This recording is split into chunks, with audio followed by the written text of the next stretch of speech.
क्या वजह है कि सीसीआई की मीटिंग जो है, मुश्तरका मफादात कौंसिल की मीटिंग, वो आप लोग नहीं बुला रहे? वो बुलाएं तो शायद एक आध दिन में ये कैनाल वाला इशू हल हो जाए।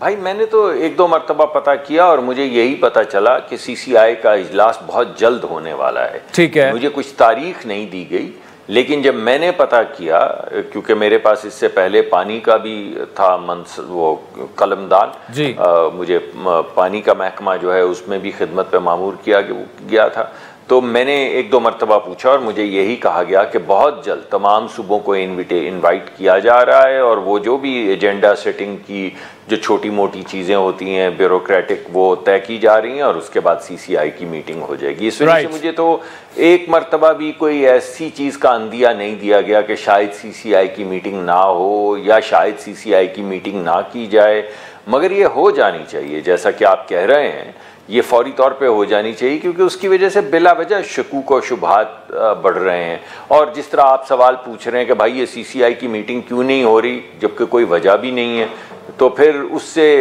कुछ परेशानी सी होती है। तो इंशाल्लाह बहुत जल्द हो जाएगी, मैं आपको यकीन दिलाना चाहता हूँ। ये मैंने जब पता किया तो मुझे यही पता, जल्द हो जाएगी। बड़ी खबर है डॉक्टर साहब, अगर आप ये कह रहे हैं कि जल्द हो जाएगी। अच्छा, केनाल्स इशू पर पीपल्स पार्टी जो है वो इंतहाई कदम उठाने का इशारा दे चुकी है। हुकूमत की सपोर्ट से वो विड्रॉ कर सकते हैं, आपकी गवर्नमेंट खत्म हो सकती है, और यहां तक उन्होंने कहा कि हम ये केनाल नहीं बनने देंगे और आइन के मुताबिक जब तक तमाम सूबे मुतफिक ना हो कोई मंसूबा नहीं बन सकता।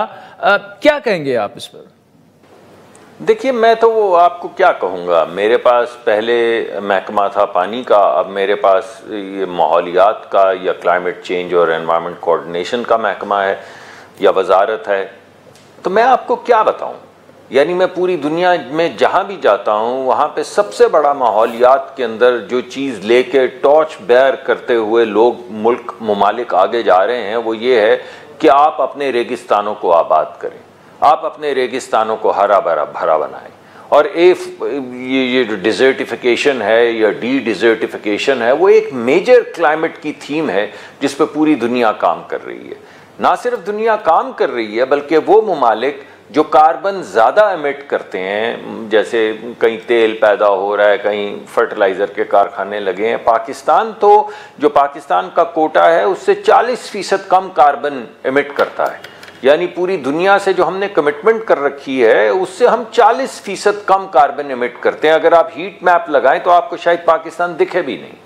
लेकिन वो ममालिक जो अपने टारगेट से ऊपर हैं, अपने कोटा से ज़्यादा ऊपर हैं, या वो कंपनियां जिनको कार्बन का कोटा दिया गया और वो उससे ऊपर हैं, उन्हें ये कहा जाता है कि देखें भाई, आप ऐसा करें कि आप दीगर ममालिक में जाके इन्वेस्टमेंट करें और वहाँ के जो रेगिस्तान हैं, जो डेजर्ट्स हैं, उन्हें आबाद करें, या वहाँ के जंगलात जो कट चुके हैं उन जंगलात को जाके दोबारा से उगाएं, या वहाँ पे जाके पानी की कोई ऐसी स्कीम्स निकालें जिससे ये हमारी इसकी एग्रीकल्चर की प्रोडक्टिविटी भी बढ़े, एग्रीकल्चर में भी बढ़ावत आए और लोगों को पीने का पानी जो है वो भी मिले। या कोई ऐसा काम करें कि वहाँ के मैनग्रोव्स जो सूख रहे हैं उनमें जाके इन्वेस्ट कीजिए। यानी अब दुनिया में इस वक्त तरीक़ाकार ये है कि अगर आप रेगिस्तान को आबाद करना चाहें तो पूरी दुनिया आपका साथ देती है और पूरी दुनिया कहती है कि हम आपके साथ आपके प्रोजेक्ट में इन्वेस्ट करेंगे, और उस इन्वेस्टमेंट के ज़रिए जो कार्बन क्रेडिट होंगे, यानी रेगिस्तान को आबाद करने के बड़े महंगे क्रेडिट्स हैं।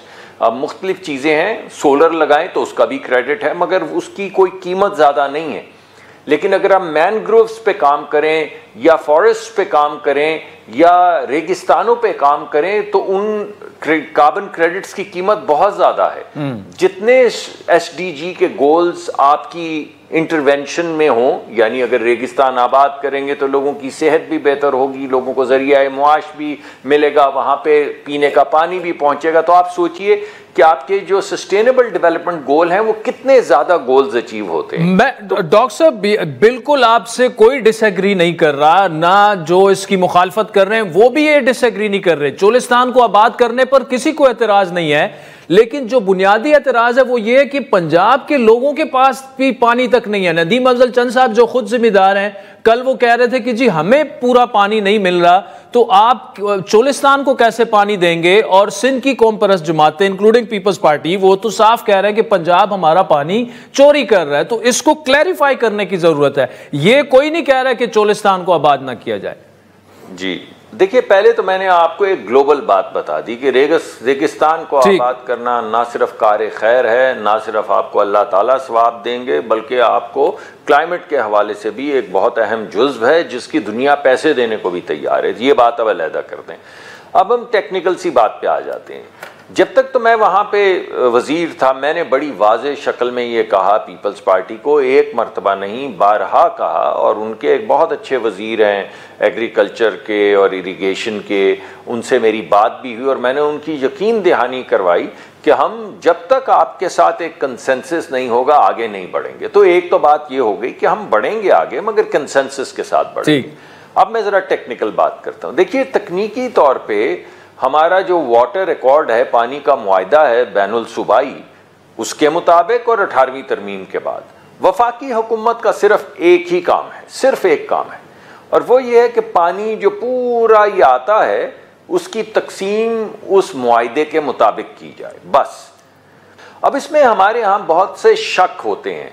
होता है ऐसे है कि हमारा मैनुअल सिस्टम है, पंजाब जहाँ पानी छोड़ता है वहाँ पे पंजाब जो है वो कंट्रोल में है, वहाँ पे पंजाब का इरिगेशन डिपार्टमेंट जो है बैठा है, और जहाँ सिंध पानी वसूल करता है वहाँ पे सिंध का इरिगेशन या एग्रीकल्चर का डिपार्टमेंट बैठा है। तो पंजाब कहता है भाई हमने इतना पानी छोड़ा, सिंध कहता है हमने इतना वसूल ही नहीं किया, ये तो गड़बड़ हो गई है। इस वजह से एक प्रोजेक्ट को इम्प्लीमेंट किया जा रहा है, उसके पैसे भी मुख्तस कर दिए गए हैं, और टेलीमीट्री का सिस्टम, यानी टेलीमीट्री का सिस्टम क्या है कि जब ये अगले साल तक इंशाल्लाह 1 साल 1.5 साल में लग जाएगा तो एक एक बूंद का आप हिसाब ले सकेंगे। लेकिन एक मैं आपको बात बता दूं, जब ये टेलीमीट्री लग जाएगी तो आपको पता चलेगा कि पानी जिन सूबों को जरूरत है और नहीं मिल रहा वो खैबर पख्तूनख्वा और बलूचिस्तान है, यानी झगड़ा सिंध और पंजाब का है, मगर पानी जिनको नहीं मिल रहा वो खैबर पख्तूनख्वा और बलूचिस्तान है। बड़ी अजीब सी बात लगती है, यानी झगड़ा तो वहां से आना चाहिए, वहां पे ज्यादा पानी जाना चाहिए, और वहां पे जब ये टेलीमीट्री लगेगी तो आप देखेंगे कि ज्यादा पानी जाएगा। इस वजह से मैं समझता हूं कि ये तकरार जो है इसको सिंध के बगैर नहीं तय करना चाहिए, सिंध को खुद आके देखना चाहिए, टेलीमीट्री का निज़ाम जो है उसकी जांच पड़ताल करनी चाहिए, और हम सिंध को साथ लेके चलेंगे, ये हमारा बिल्कुल पक्का इरादा है। मगर आज से 10-20 साल पहले सिंध ने भी अपनी नई नहरें निकाली हैं, खैबर पख्तूनख्वा के अंदर भी नई नहरें, अभी हमने कच्ची किनाल जो है ये बलूचिस्तान में है। अब बलूचिस्तान अगर एक किनाल निकालना चाहता है तो उसको हक है कि वो निकाले, उसके पास जो पानी है। इसी तरह पंजाब अपना हक इस्तेमाल करते हुए चोलिस्तान की नहर बनाना चाहता है। तो और ये इसका जो सर्टिफिकेट भी है वो 3-1 वोट से, यानी सिंध ने उस पर, सिंध मोतरज़ था, जो हमारी इरसा है उसमें कानून या रूल ये है कि मेजॉरिटी वोट से फैसले किए जाते हैं। तो वहाँ पे 3 सूबों ने चोलिस्तान की नहर के हक में और 1 सूबे यानी सिंध ने उसके खिलाफ वोट दिया, जिसके बाद वो सर्टिफिकेट। चले डॉक्टर साहब, ये तो बड़ी एक और अहम खबर कि टेलीमीट्री लगने जा रही है, और आप ये कह रहे हैं कि पुख्तूनख्वा और बलूचिस्तान को कम पानी मिल रहा है, तो वाकईतन बड़ी खबर तो है। लेट्स सी कि टेलीमीट्री आती है तो किस तरफ मामला जाता है। क्लाइमेट की आपने बात की, IMF से 28 माह की अरेंजमेंट के तहत 1.3 अरब डॉलर मिलेंगे। क्या प्लान है, कहां खर्च करेंगे? GDP हमारी 18 से 20% जो है वर्ल्ड बैंक के मुताबिक क्लाइमेट चेंज की वजह से मुतासिर होगी। देखिए, नुकसान को तो थोड़ी देर के लिए आप, यानी GDP का नुकसान को थोड़ी देर के लिए पाक कर दें, वो एक बड़ी अहम चीज है, मैं आखिर में उस पर आऊंगा जी। आप ये सोचिए, एक ऐसा मुल्क जो न्यूक्लियर ताकत हो, एक ऐसा मुल्क जो बैलिस्टिक मिसाइल बनाता हो, वहां शहरों में लाहौर, कराची, इस्लामाबाद, पेशावर, इन तरह के, कोयटा, इन शहरों में बच्चे टूटी खोल के पानी ना पी सके। आप जिस फंक्शन पे जाते हैं, मैं जिस प्रोग्राम में आता हूं आपके टेलीविजन के, वहां पे वो प्लास्टिक की नामुराद बोतल पड़ी होती है जिससे आप पानी पीते हैं। तो वो लोग जो 100 रुपए की पानी की बोतल भाई नहीं खरीद सकते, वो क्या जहर पीते हैं? तो यानी इस मुल्क के अंदर क्या नलकों में सेफ ड्रिंकिंग वाटर कभी नहीं आएगा? तो पानी एक दफा जब बर्बाद हो गया, जितना पानी ऊपर बहता है सरफेस से, उसके कई गुना ज्यादा पानी जो है वो जेर जमीन है। ठीक। किसी जमाने में आप कुआं खोदते थे तो ऐसे 50, 60, 70 फुट गए होते थे, तो पानी, मीठा पानी आपको मिल जाता था, आप पिएं, आप उससे काश्तकारी करें। अब किसी शहर में जाएं तो 400-400 मीटर तक आपको पानी नहीं मिलता है, और मिलता है तो खारा। और जिस जगह पे एग्रीकल्चर हो रहा है वहां पे इंसेक्टिसाइड्स और पेस्टिसाइड्स जा रहे हैं। जहां पे इंडस्ट्री लगी हुई है वो जो मुगल्लज़ात इंडस्ट्रियल प्रोसेस से निकलती हैं उसी तरह बहा देते हैं दरियाओं में। इवन ह्यूमन वेस्ट जो है उससे दरियाओं को बर्बाद कर दिया गया है। इसको एक इकोसिस्टम को दोबारा से रिस्टोर जो करना है, इसके लिए प्रोजेक्ट्स तरतीब दिए जाएंगे। उनमें ये जिसको आप $1 बिलियन कह रहे हैं, वैसे तो ये आउटकम्स के अगेंस्ट हमें मिल रहे हैं। ये सारे $1 बिलियन हमारे पास नहीं आ जाएंगे क्लाइमेट चेंज में, ये जाएंगे वजारत खजाना के पास। फिर हम प्रोजेक्ट्स की मद में वो आउटकम्स जो हमने वादा किया है बैनुल अक़वामी सतह पे मल्टीलैटरल्स के साथ, उन आउटकम्स को जो हमें अपने बच्चों के लिए चाहिए। अगर हमारे पास बिलियन ना भी हो तो क्या आप अपने पानी जो है उनको जहर आलूदा कर देंगे? क्या अपनी हवा को बर्बाद कर देंगे? सांस लेने लायक नहीं छोड़ेंगे? बुजुर्ग जो है वो धूकनी की तरह पूरी सर्दियां जो हैं वो सांस नहीं ले पाते, आपको आवाज सुनाई देती है उनके सांस लेने की। तो अगर ये पैसे ना भी हों जी, तो क्या आप बर्बाद कर देंगे सबको? तो अपने लिए, अपने बच्चों के लिए, ये जो ग्लेशियर्स जिनकी वजह से आपके तेजी से मेल्ट हो रहे हैं जी, एक किसी हद तक प्रिडिक्टेबिलिटी है, आप काश्तकारी करते हैं, ये जो सैलाब आते हैं और आपकी हजारों साल की तहजीब को बहा के ले जाते हैं, यानी तकरीबन 3/4 सिंध का बहा के ले गया सैलाब। तो कितनी मर्तबा, कितनी देर तक हम इंतजार करते रहेंगे?